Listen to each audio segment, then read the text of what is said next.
and welcome back to another video. So this week we are back with another workout video. I'm going to take you through one of my favourite glute workouts at the moment. I'm going to talk you through all the exercises, go through the correct form, give you some tips to help you to feel the exercises a little bit more in your glutes. So hopefully you will find it quite helpful.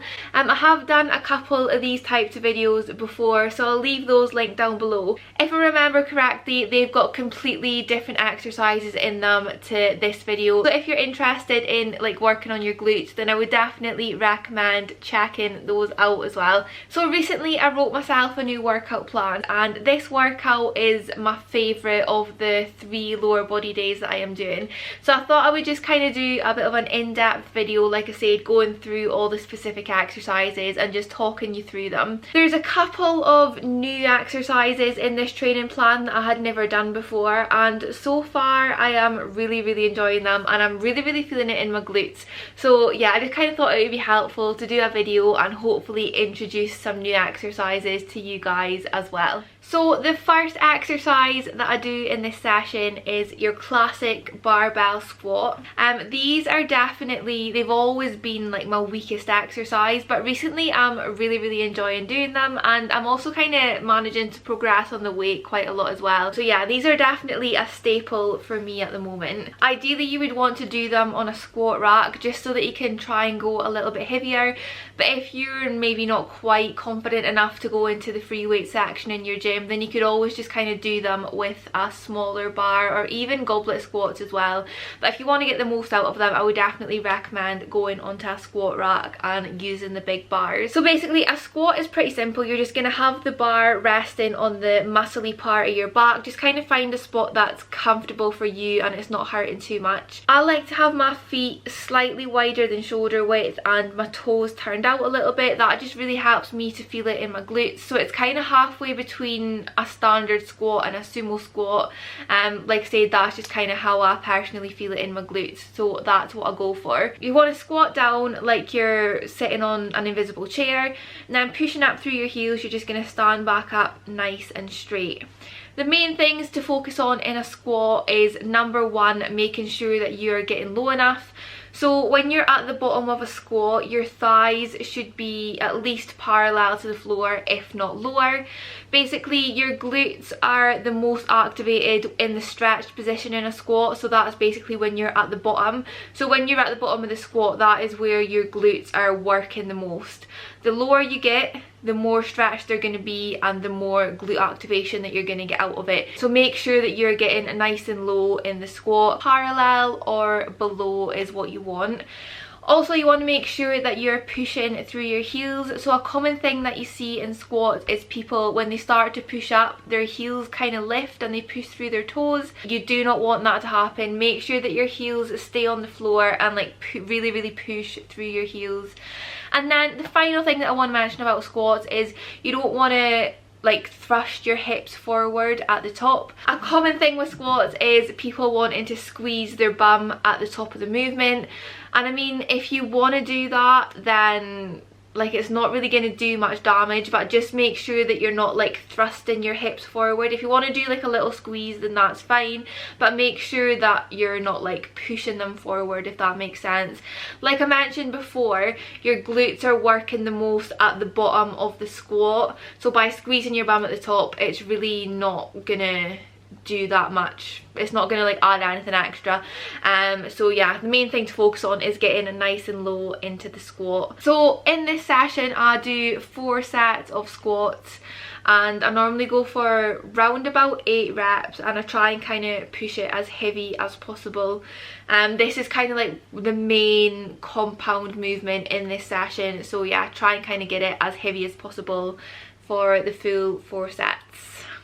Second exercise I do in this session is one of the newer exercises. So like I mentioned, this new training plan that I've been doing, I've added in like some new exercises that I've never tried before, and this one is one of those.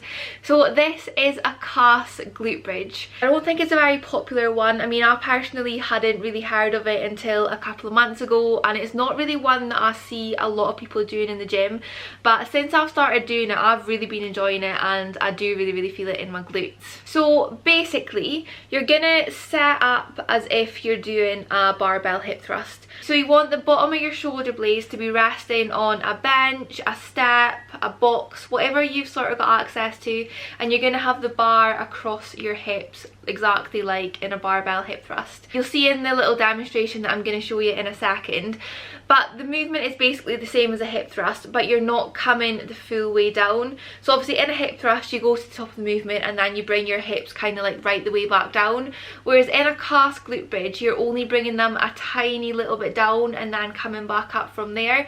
So like I said, it's a much shorter range of motion. So basically the sort of like reasoning behind that is in a glute bridge your glutes are the most active, they're working the most at the top of the movement when they're in the contracted position. So when you come to the top of that glute bridge and you're really squeezing your bum, that is when your glutes are working the most. So by shortening the range of motion, you're spending more time in the area where your glutes are most activated, if that makes sense. So in like a normal hip thrust, when you come to the top your glutes are really active, and then the lower you come the less active your glutes become pretty much.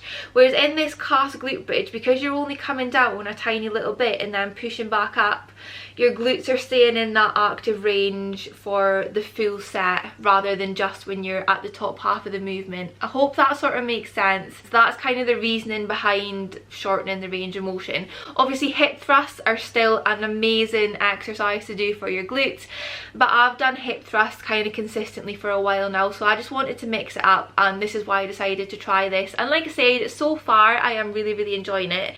You do need to go a little bit lighter than you would in a normal hip thrust, because your glutes are staying in that active range for the full set. They will tire out a little bit more quickly, so you will need to go with a bit of a lighter weight. Just for reference, in a normal hip thrust I can do about 140 for 8 to 10. In this calf glute bridge at the moment I am on 105 for 12 reps. So it is a little bit lighter. Form wise, the kind of main tips to focus on for this are exactly the same as in a hip thrust. So you want to make sure that you keep your chin tucked in through the full movement, like make sure that you're not throwing your head back as you're lifting up, chin tucked in. You want your feet to be directly under your knees so that when you're at the top of that movement your knees are at a right angle. Just really squeezing your bum at the top of the movement. So with a calf glute bridge I've been doing 3 sets, and like I mentioned before, I've been doing around about 12 reps, which is a little bit higher than what I would normally go, but I just feel like it's quite a quick movement because you're just kind of like pulsing at the top. If you were only to do like 6 or 8 reps it would be over in like a couple of seconds. So I'm just kind of enjoying doing that little bit of a higher rep range for these. Next up we are moving on to barbell reverse lunges. So reverse lunges have been in my training plan for quite a while now. When we were in lockdown and I was doing home workouts I just did standard dumbbell reverse lunges, and then in my last training plan I was doing deficit reverse lunges. Just to mix it up a little bit I thought I would try it with a barbell this time, and this is the first time that I've actually tried doing reverse lunges with a barbell, and I feel like it's a lot harder to balance than with dumbbells. I don't know, but I am really enjoying it. It's the same sort of idea as a squat. You're gonna have the bar up on your shoulders, taking a few steps back, and then you're just gonna step back into the lunge and pushing back up into the middle. With reverse lunges I personally prefer to do all my reps on one side and then switch over rather than alternating, just because I feel it a lot more. Like if I do 8 reps on one leg I really feel it in that leg, and then switch over and really feel it on the other leg, whereas if I'm alternating I just don't really feel it as much. I don't know, that's just personal preference.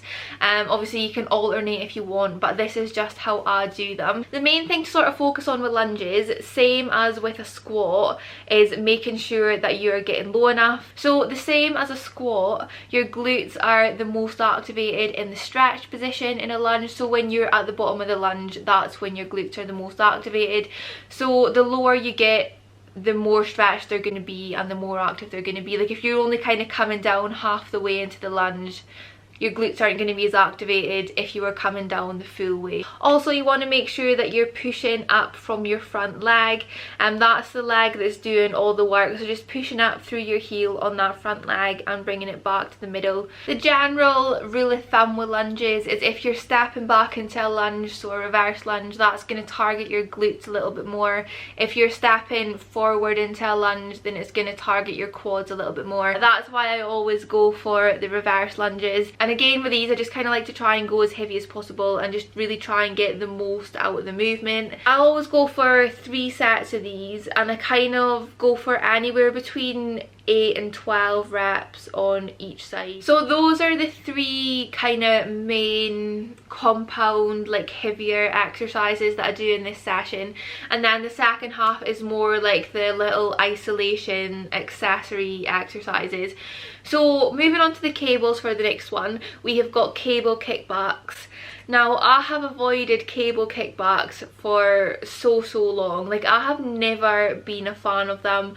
I just don't really feel it in my glutes. Like, I'm much more of a cable pull through person than a cable kickback person, and I've always been that way. But I've done cable pull throughs for so long. I think it was time to sort of take them out and swap them for something else. So I thought it was about time that I gave cable kickbacks another try. And to be honest, they're going quite well. I do still prefer a cable pull through, but I am feeling them in my glutes, and to be honest, it is quite nice to have a bit of a change. So there are a couple of ways that you can do cable kickbacks.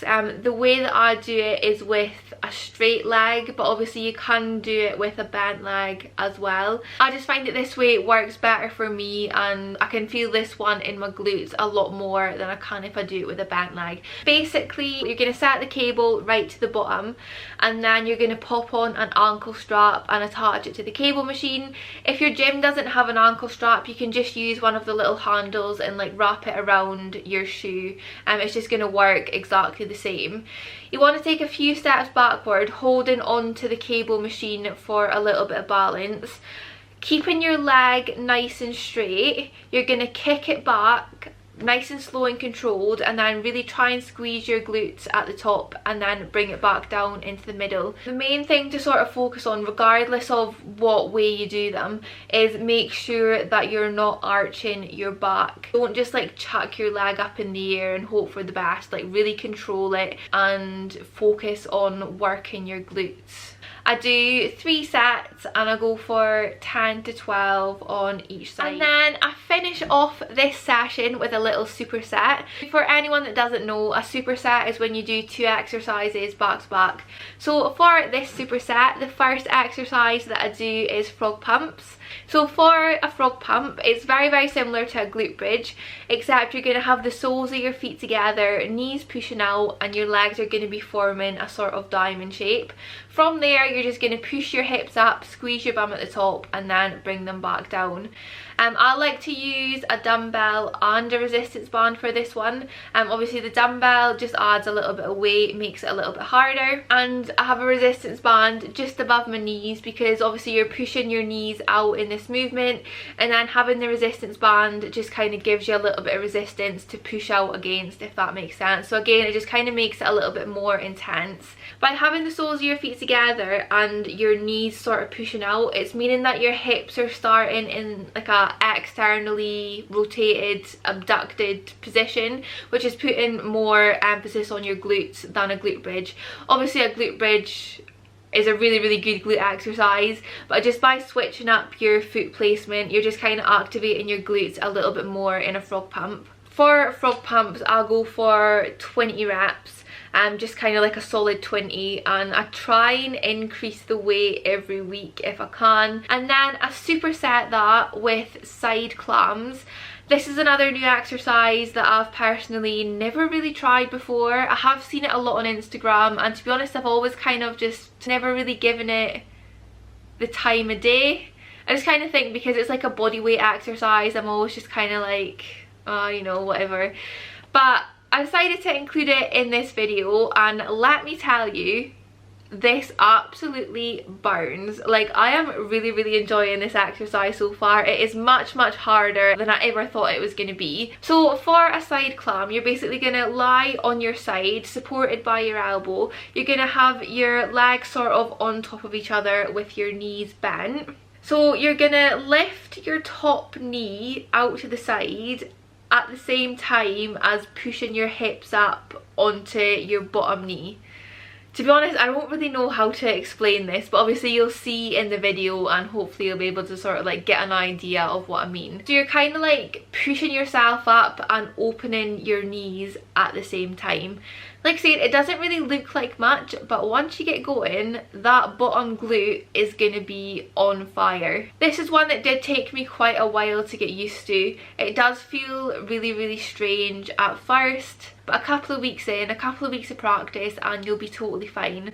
For this one, I usually go for 12 to 15 on each side. I do 3 sets of this superset. So I'll do 20 frog pumps straight into 12 to 15 side clams, and I'll do 3 sets of that. And that is the full workout that I would normally do. It is only 6 exercises, but if you're putting in a lot of effort and you're going like as heavy as you can with the weights and you're really trying to kind of get everything out of it, then 6 exercises is definitely enough. I really do hope that you found this video helpful, and obviously you've got a full workout to follow if you want to, or you can just kind of take a few different exercises and give them a try yourself. And if you have got any questions about anything that I've mentioned, you can either leave a comment down below or you can send me a message on Instagram and I'll get back to you and help you out a little bit further. But thank you so much for watching. I hope you enjoyed the video and I hope that you learned something as well. Remember to give it a big thumbs up if you enjoyed it, and I'll be back next Wednesday with another video.